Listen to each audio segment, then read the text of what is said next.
চিড়ে দিয়ে পোলাও বা ভাজা তো অনেক খেয়েছেন, কিন্তু চিড়ের তৈরি রসালো মিষ্টি কখনো ট্রাই করেছেন? কেউ বুঝতেই পারবে না এটা ছানা বা মাওয়া ছাড়া শুধু চিড়ে দিয়ে তৈরি। হঠাৎ মিষ্টি কিছু খেতে ইচ্ছে করলে এই মিষ্টিটা বানিয়ে দেখতে পারেন, খেতে খুবই ভালো হয়। চলুন তবে রেসিপিটি শুরু করা যাক। প্রথমে 2 কাপ চিড়ে নিয়ে নিয়েছি। এগুলো একটু মোটা ধরনের চিড়ে। জল দিয়ে ভালো করে ধুয়ে নিচ্ছি।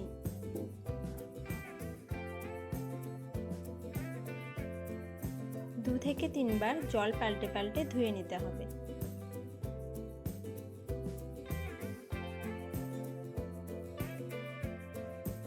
ভালোভাবে পরিষ্কার করে নিয়েছি।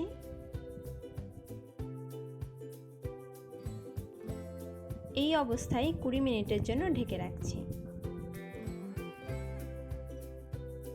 20 মিনিট পর চিনির গায়ে যে জলটা ছিল সেটা টেনে কতটা ঝরঝরে হয়ে গেছে দেখতেই পাচ্ছেন।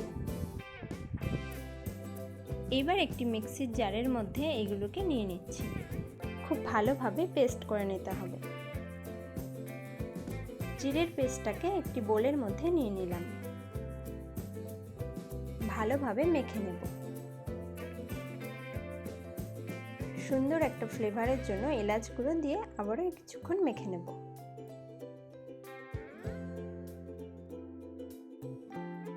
এক চামচ গুঁড়ো দুধ দিয়ে আবার মাখতে থাকবো। বারবার অল্প অল্প করে গুঁড়ো দুধ দিয়ে মেখে নিতে হবে, নয়তো দলা পাকিয়ে যাবে। এই রেসিপিতে মোট 3 চামচ গুঁড়ো দুধ ব্যবহার করেছি। মাখার সময় হাতে একটু লেগে লেগে আসতে পারে, তাই 1 চামচ ঘি দিয়ে মেখে নিচ্ছি। তাছাড়া ঘি দিলে মিষ্টিটা খেতেও দারুণ লাগে। এবার চিড়ের যে ডো তৈরি হয়েছে সেখান থেকে অল্প অল্প করে নিয়ে মিষ্টির আকারে গড়ে নিচ্ছি। গোল করে আঙুলের সাহায্যে এইভাবে একটু চ্যাপ্টা করে নিতে হবে। আপনারা চাইলে মিষ্টিগুলোকে যে কোনো শেপ দিয়ে নিতে পারেন। একইভাবে আরেকটি তৈরি করে দেখাচ্ছি। এটি তৈরি করে নেওয়া খুবই সহজ। ডো যত ভালো করে মাখবেন মিষ্টি ততই নরম হবে। একইভাবে সবগুলোকে তৈরি করে নিয়েছি। এবার একটি প্লেটে সাজিয়ে নিলাম। মিষ্টিগুলো ডোবানোর জন্য কিছুটা চিনির রস তৈরি করে নিতে হবে। 2 কাপ চিনি আর 1.5 কাপ জল নিয়ে নিয়েছি। ফ্লেভারের জন্য 2টো এলাচ দিয়ে দিচ্ছি। জাল দিয়ে নেড়ে চেড়ে চিনি গলিয়ে নিচ্ছি। রসটা যখন একটু চিটচিটে মনে হবে তখন এটাকে নামিয়ে নিতে হবে। কড়াইয়ে বেশ কিছুটা সাদা তেল গরম করে নিয়েছি। এবার এগুলোকে তেলে ছাড়ছি। খুব সাবধানে একটু নেড়ে নিচ্ছি। 2 মিনিট পর উল্টে পাল্টে দিতে হবে।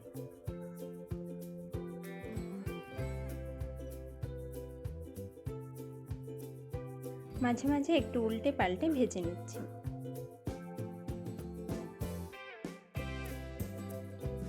এই পর্যায়ে গ্যাসের ফ্লেম মিডিয়ামে রেখে একটু ভেজে নিতে হবে। এবারে সোনালী কালার আসতে শুরু করেছে। দেখতেই পাচ্ছেন এখনই এগুলো দেখতে কতটা সুন্দর লাগছে।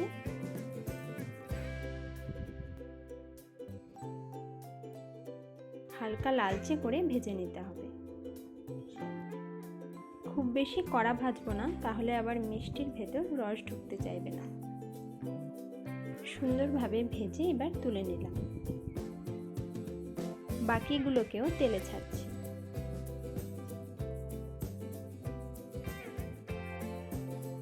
একইভাবে লালচে করে ভেজে তুলছি। সবগুলো ভাজা হয়ে গেছে। দেখুন কি সুন্দর লাগছে দেখতে। প্রথমেই যে চিনির রসটা তৈরি করে রেখেছিলাম সেটাকে আরেকটু গরম করে নিচ্ছি। এবার এগুলোকে রসের মধ্যে দিয়ে দিলাম। চিনির রসের সঙ্গে একটু ফুটিয়ে নিতে হবে। গ্যাস অফ করে ঢেকে রাখবো ঘন্টাখানেকের জন্য। যত বেশি সময় ধরে রসের মধ্যে রাখা যাবে ততই বেশি নরম হবে। ঘন্টাখানেক পর একটি প্লেটের মধ্যে নামিয়ে নিচ্ছি। সুন্দরভাবে সাজিয়ে ওপর থেকে একটু চিনির রস দিয়ে দিলাম। বাড়িতেই তৈরি হয়ে গেল জিভে জল আসার মতো লোভনীয় মিষ্টি। তো বন্ধুরা, চিড়ের এই রসালো মিষ্টির রেসিপিটি যদি আপনাদের ভালো লাগে তবে মিষ্টি একটি কমেন্ট করে আমার চ্যানেলটি সাবস্ক্রাইব করে নিতে ভুলবেন না। আর যদি ফেসবুকের বন্ধু হন তাহলে লাইক করে পেজটি ফলো করে পাশে থাকবেন। ধন্যবাদ।